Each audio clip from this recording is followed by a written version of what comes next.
Hello everyone, সবাই কেমন আছো? তো আজকে আবার নিয়ে আসলাম নতুন একটা রেসিপি। তো আজকে করব কাতলা মাছ দিয়ে আলু আর ওলকচু দিয়ে ঝোল।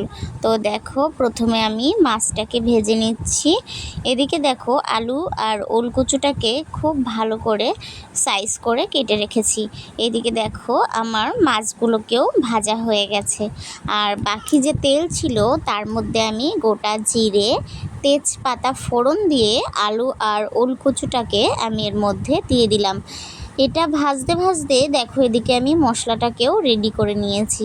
তো মশলার মধ্যে আছে একটা টমেটো, গোটা জিরে, আদা, স্বাদ মতো লবণ, আর এদিকে পরিমাণ মতো হলুদ। দেখো, এদিকে আলু আর ওলকচুটাও খুব সুন্দরভাবে ভাজা হয়ে গেছে। এর মধ্যে আমি মশলাটাকে ঢেলে দিলাম আর সামান্য পরিমাণ জল দিয়ে এটাকে আমি কষতে থাকছি। তো কষতে কষতে দেখো, যখন এটার থেকে তেল বের হবে বা তেল ছাড়বে, তখন আমি এর মধ্যে পরিমাণ মতো জল দিয়ে দেবো। জলটা দেওয়ার পরে ভালো করে মিশিয়ে দেব। তারপরে 5 মিনিট মতো ফুটিয়ে নিয়ে এর মধ্যে আমি একে একে মাছের পিসগুলোকেও দিয়ে দিচ্ছি।